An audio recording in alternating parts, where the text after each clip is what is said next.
Good afternoon दोस्तों। जैसा कि हम चल रहे थे क्लास 8th के जो दूरबा पाठ्य पुस्तक है उसके जो पाठों की श्रृंखला थी उसमें चल रही थे, जिसका कि आज 5वां पाठ है, जिसका नाम है नाटक में नाटक। तो नाटक तो आप सभी जानते होंगे कि नाटक क्या चीज़ होती है, नाटक क्यों रचे जाते हैं। आपने टीवी आदि में भी ये सब नाटक आदि देखे होंगे, जाने होंगे, सुने होंगे। आई होप आगे चलते हैं कि राकेश का मन तो कह रहा था कि बिना पूरी तैयारी के नाटक नहीं खेलना चाहिए। अर्थात इस एक पात्र होता है राकेश, ठीक है, उसका मन कह रहा था कि बिना पूरी तैयारी के नाटक नहीं खेलना चाहिए, और जब नाटक में अभिनय करने वाले कलाकार भी नए हों, अर्थात नए लोग भर्ती हुए हों नाटक में अभिनय करने वाले। अभिनय में होता है एक्टिंग, क्या एक्टिंग करने वाले, जैसे फिल्मों में जो एक्टिंग करता है कौन होता है, अभिनेता। उसी प्रकार से नाटक में एक्टिंग जो करते हैं वो नाटककार होते हैं।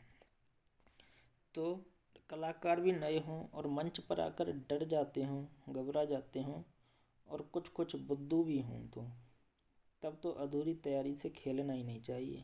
अर्थात उस समय नाटक जो है अच्छा नहीं खेला जाता। किसका मानना था? राकेश का। उसके साथ ही मोहन, सोहन और श्याम। एक तो मोहन था, एक सोहन था और एक श्याम था। किसके साथी थे? राकेश के। तो ऐसे ही थे, कैसे कि वे घबरा जाते और कुछ कुछ बुद्धू भी थे और डर भी जाते थे। किस पर? मंच पर आकर के। तो वह स्वयं अभिनय इसलिए नहीं कर पा रहा था कि फुटबॉल खेलते हुए, क्या खेलते हुए? फुटबॉल। तो अचानक गिर पड़ा था और उसके हाथ में चोट लग गई थी और हाथ को एक पट्टी में लपेटकर गर्दन के सहारे लटकाए रखना पड़ता था। किसको? राकेश को। तो नाटक खेलना बहुत आवश्यक था कि मोहल्ले की इज्जत का सवाल था। अर्थात नाटक मोहल्ले में खेला जा रहा था और राकेश जो सोचता था कि उसकी इज्जत का सवाल है, मोहल्ले की इज्जत का। अगर वह नाटक ना खेला तो ये जो मेरे साथी हैं ये नाटक का मज़ा ही खराब कर देंगे, ऐसा उसका मानना था। तो मोहल्ले के बच्चों ने मिलजुल कर फालतू पड़े एक छोटे से फालतू मीन्स बेकार पड़े एक छोटे से सार्वजनिक और एक निजी संपत्ति जो होती है। एक तो सार्वजनिक सभी के लिए उपयोग की जाने वाली, और एक होती है क्या? निजी मीन्स प्राइवेट, अपनी। तो सार्वजनिक मैदान में 2 फूल पौधे लगाए थे, वहीं एक मंच भी बना लिया था। कहाँ पर? उस सार्वजनिक मैदान पर। राकेश की योग्यता पर सबको बहुत विश्वास भी था। किसकी योग्यता पर? राकेश की योग्यता पर। लेकिन उसके हाथ में चोट लगी हुई थी फुटबॉल खेलने के कारण, जब वह गिर पड़ा था तब। समय था केवल 1 सप्ताह का, अर्थात 7 दिनों का समय बचा था। 7 दिन ऐसे निकल गए कि पता भी नहीं लगा। मोहन, सोहन और श्याम यूँ तो अच्छी तरह अभिनय करने लगे थे, पर राकेश को उनके बुद्धूपन से डर था। अर्थात हर एक अपने को दूसरे से अधिक समझदार मानता था उस समय, इसलिए यह भूल जाता था कि वह कहाँ क्या कर रहा है, बस कहने से मतलब उसको। अर्थात एक दूसरे से वे अपने आप को समझदार अधिक मानते थे। दूसरे चाहे उनकी मूर्खतापूर्ण बातों पर हंस रहे हों, मगर वे पागलों की तरह आपस में ही उलझने लगते थे। कौन? ये सभी जो दोस्त हैं। राकेश ने पूर्व अभ्यास के 7 दिनों में, पूर्व अभ्यास का मतलब होता है पहले से ही प्रैक्टिस की हुई, तो राकेश ने पूर्व अभ्यास के 7 दिनों में उन्हें बहुत अच्छी तरह समझाया था। निर्देशन उसने इतना अच्छा दिया था कि छोटी से छोटी और साधारण से साधारण मतलब कॉमन सेंस की बात भी उनकी समझ में आ जाए। खैर, प्रदर्शन का दिन और समय भी आ गया था, अर्थात 7 दिन बीत चुके थे कह सकते हैं। राकेश साज सज्जा कक्ष में खड़ा सबको खास खास मतलब अच्छे हिदायत दे रहा था, हिदायत मीन्स कोई योजना बता रहा था, अच्छी अच्छी बातें या सीख दे रहा था, फिर से दे रहा था, है ना। मोहन बोला मेरा तो दिल बहुत ज़ोर से धड़क रहा है। अब दिल क्यों धड़क रहा है भाई? तो आइए चलते हैं, ये देख सकते हैं कि जो रंगमंच पर, रंगमंच होता है क्या, मंच, रंगमंच जहाँ पर नाटक दिखाया जाता है या प्रदर्शन किया जाता है, मंच, जैसे इंडियन आइडियल आदि पर जो प्रदर्शन दिखाया जाता है उसको क्या कहते हैं, मंच कहते हैं। चॉकलेट वाली मंच नहीं, मंच। तो मेरा भी, सोहन ने सीने पर हाथ रखा, अर्थात वह कह रहा सोहन कि मेरा भी धड़क रहा है क्या दिल, और तुम लोग तो पानी पियो, मन को साहसी बनाओ। राकेश ने फिर हिम्मत बढ़ाई। राकेश जो था समझदार था, जैसे तैसे अभी तक तो ठीक ठाक हो गया। अभिनेता मंच पर आ गए। किस पर? मंच पर। पर्दा उठा, अर्थात नाटक चालू हो गया था। इसमें मोहन जो था वह चित्रकार था, याद रखना। मोहन क्या था? चित्रकार था, है ना। और सोहन बना था कौन? उर्दू का शायर। नाटक में दोनों दोस्त होते हैं। चित्रकार कहता है कि उसकी कला महान, और शायर कहता है कि उसकी कला महान, अर्थात एक दूसरे की जो कलाएं थीं, चित्रकार और नाटककार या उर्दू का शायर, तो उनकी आपस में एक दूसरे की बड़ाई करते हैं। और श्याम बनता है संगीतकार। एक तो बना मोहन चित्रकार, सोहन बना कौन? उर्दू का शायर, और संगीतकार कौन बना? श्याम। वह उनसे मुलाकात करने उनके उस स्थान पर आता है जहाँ वे यह बहस कर रहे हैं कि बजाय इसके कि वह नए नए मित्रों से मधुर बातें करें, बड़े छोटे के इस विवाद में उलझ जाता है। वह कहता है कि संगीतकार की कला महान है, अर्थात फिर से एक दूसरे की कला को महान बताने लगते हैं। और अभी तक अभिनय अच्छी तरह चल ही रहा था कि सबको अपना अपना पार्ट मिस होता है, मतलब जो कोई नाटककार जो होता है और जिसमें उनको कुछ बोलने के लिए आदेश दिए जाते हैं, निर्देशक के द्वारा निर्देश दिए जाते हैं, तो उस पार्ट में उसकी क्या भूमिका है। जैसे मान लो संगीतकार है, ठीक है, उसको कौन सी पंक्ति बोलनी है, तो वह अपनी भूमिका निभाएगा, अपना पार्ट अदा करेगा। तो सबको अपना अपना पार्ट याद आ रहा था, सब ठीक ठीक अभिनय करते चले जा रहे थे कि अचानक श्याम जो था, कौन श्याम, कौन था? संगीतकार। तो श्याम कौन था? संगीतकार। अपना पार्ट भूल गया। क्या भूल गया? पर्दे की आड़ में राकेश स्वयं पूरा नाटक लिए खड़ा था। अब राकेश जो था पर्दे के पीछे था, लेकिन वह खेल नहीं रहा था। वह हर एक संवाद का पहला शब्द बोल रहा था ताकि कलाकारों को संवाद याद आते रहे। मगर श्याम घबरा गया। वह अचानक सहसा मिस अचानक चुप हो गया। कौन? श्याम। उसके चुप होने से चित्रकार जो था और शायर महोदय भी चुप हो गए। श्याम जब संगीतकार था वह तो चुप हुआ ही, लेकिन उसके चुप होने पर जो चित्रकार और शायर था वे भी चुप हो गए। होना यह चाहिए था कि दोनों कोई बात मन की ही बनाकर बात आगे बढ़ा लेते, लेकिन हुआ क्या? पर वे घबरा कर राकेश की तरफ देखने लगे। कह रहे कि राकेश अब क्या बोलूं? संगीतकार महोदय भी पलट कर राकेश की ओर देखने लगा। राकेश बार बार संगीतकार जी का संवाद बोल रहा था, मगर आवाज़ तेज होकर माइक से सबको सुनाई दे जाए, इसलिए धीरे से फुसफुसाकर धीरे धीरे, मतलब चुपचाप से कोई सुन ना ले, इस प्रकार से वो बोल रहा था। संगीतकार जी को वह हल्की आवाज़ सुनाई दे रही थी। तभी शायर साहब संगीतकार के कंधे पर हाथ मारकर बोले, उधर जाकर सुन लेना। संगीतकार अपना वायलिन पकड़े पकड़े राकेश की ओर खिसक गया। संगीतकार कौन था?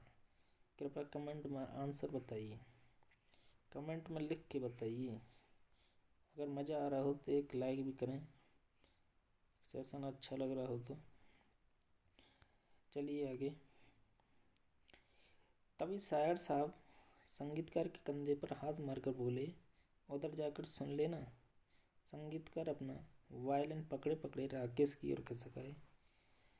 दर्शक ठटाकर या जोर मार के, ठटाकर मिस होता है, जोर मार करके हंस पड़े। दर्शक देख रहे थे जब दर्शक कब हंस पड़े, क्यों हंस पड़े, कि जब उसको संगीतकार को अपनी पंक्ति याद नहीं थी, तब उसने वह चुप तो हो गया लेकिन दोनों और चुप हो गए। तभी शायर साहब ने संगीतकार के कंधे पर हाथ मारकर बोले कि उधर जाकर सुन ले।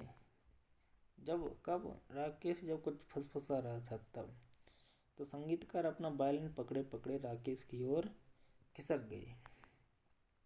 उस समय जो दर्शक थे ठहाका मारकर या जोरों की हंसी हंस पड़े। संगीतकार जी और घबरा गए।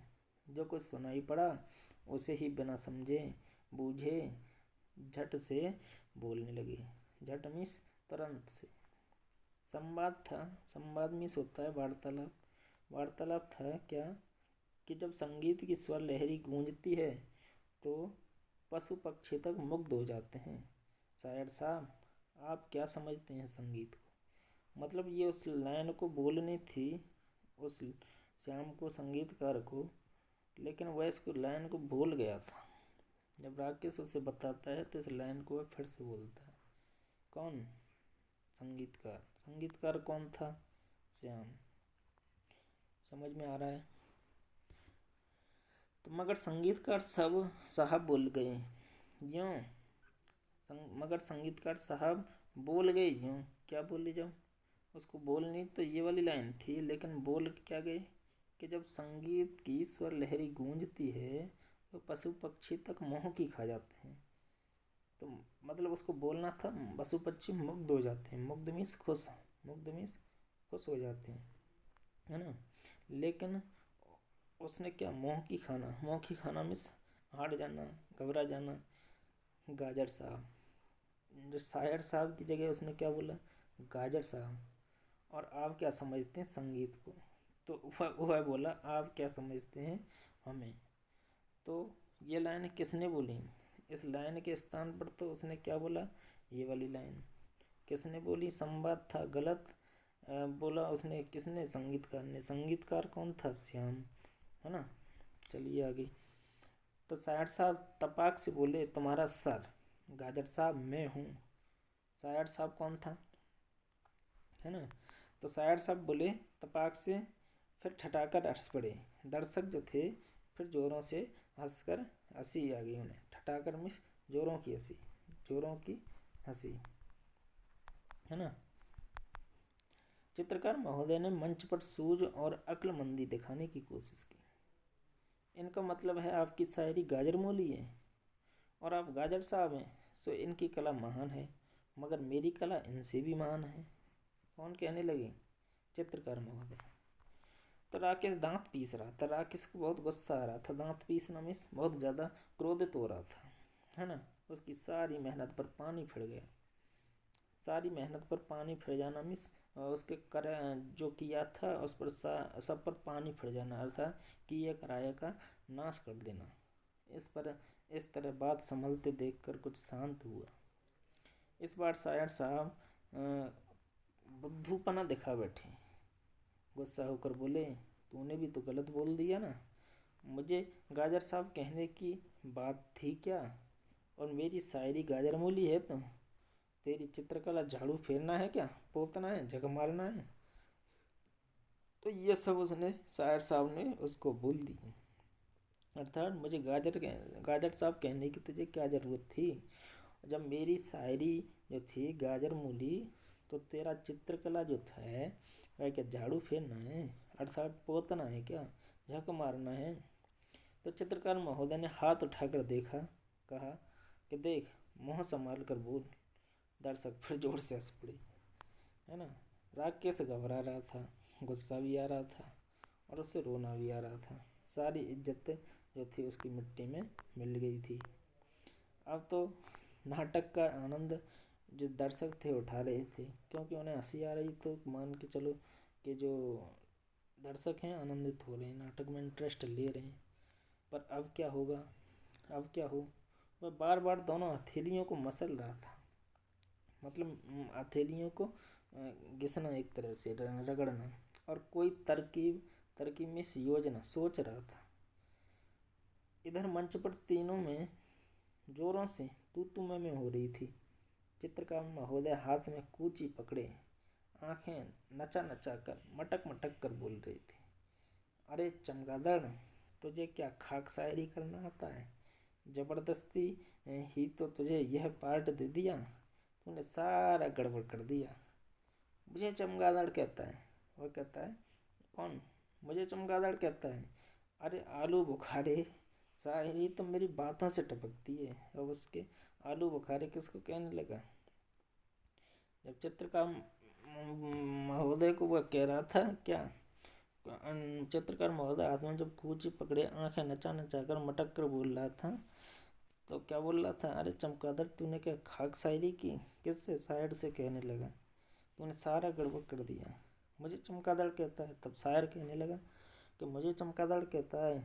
आलू बुखारे किसको कहा गया? चित्रकार महोदय को। तो शायरी तो मेरी बातों से टपकती है।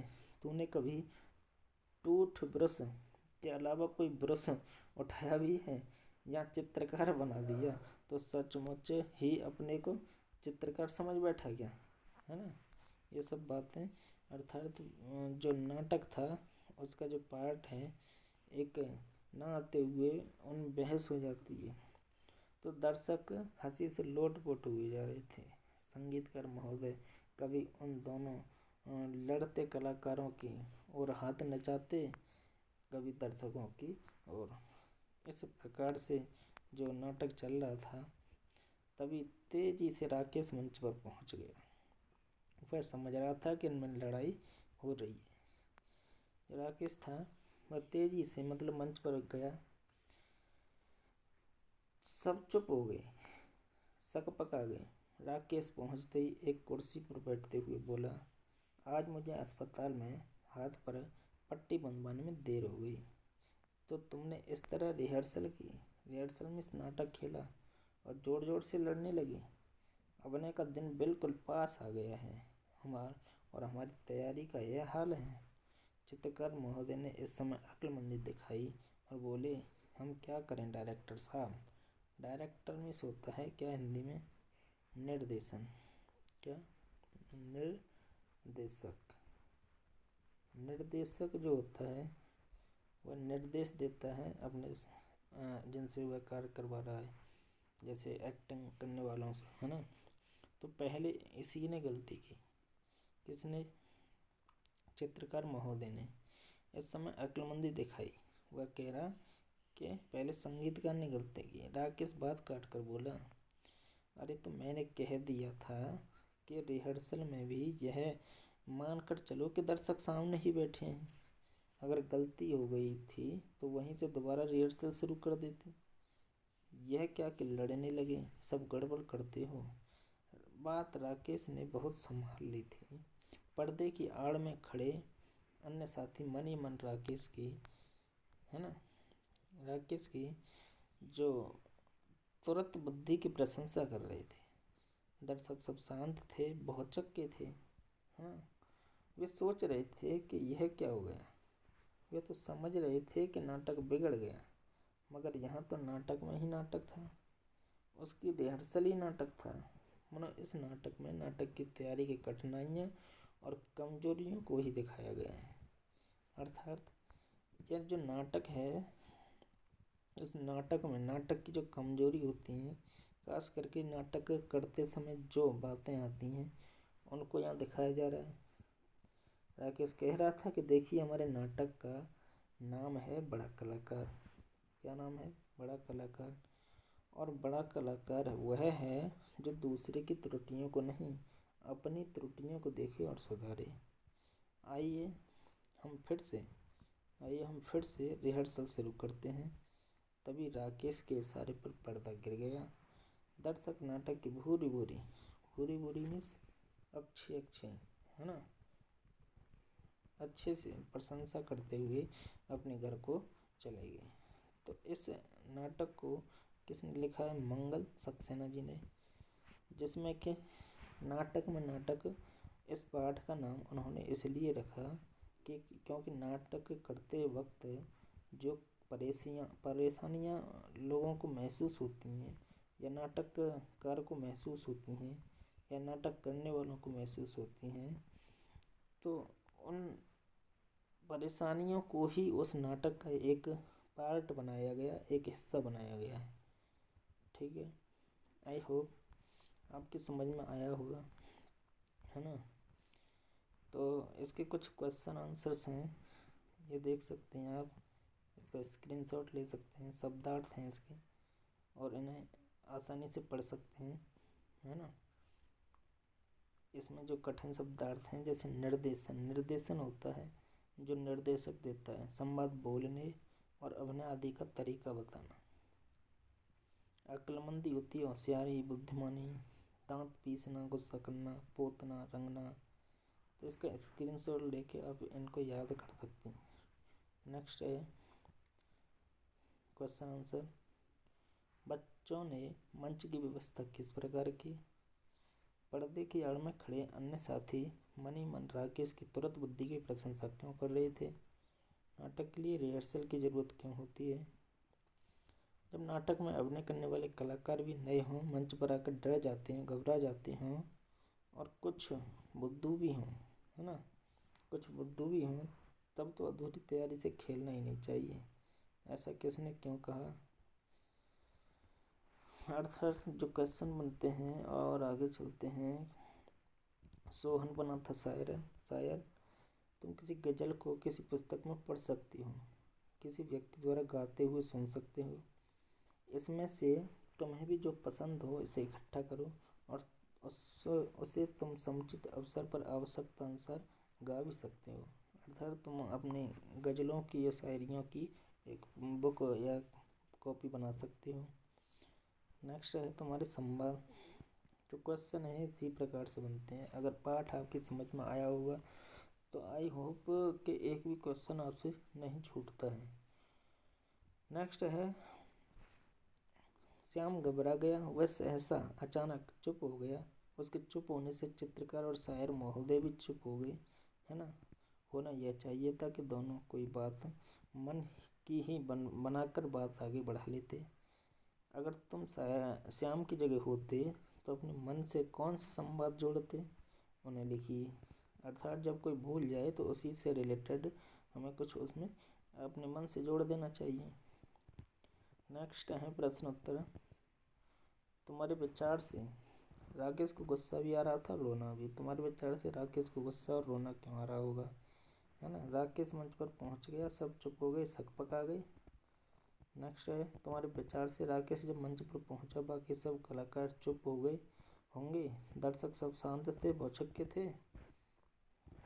नेक्स्ट है दर्शक भौचक्के क्यों हो गए? मैंने कहा था ना कि रिहर्सल में भी यह मानकर चलो कि दर्शक सामने ही बैठे हैं। राकेश ने ऐसा क्यों कहा होगा? कैसा? राकेश को गुस्सा भी आ रहा था और रोना भी, उसने ऐसा क्यों कहा होगा? नेक्स्ट कहानी में से चुनकर कुछ संवाद नीचे दिए गए हैं। आपको मान लो क्वेश्चन में संवाद ही आते हैं, एग्जाम पेपर में जो आएंगे आपको, तो क्या आएगा, एक किसी वार्तालाप के ऊपर संवाद लिखिए, क्या देगा, या कोई भी आपको टॉपिक दे दिया कि एक नाटक में नाटक के ऊपर एक संवाद लिखिए, या कोई भी चैप्टर दे दिया जैसे मटक मटक कर, उसके ऊपर एक संवाद लिखिए, है ना।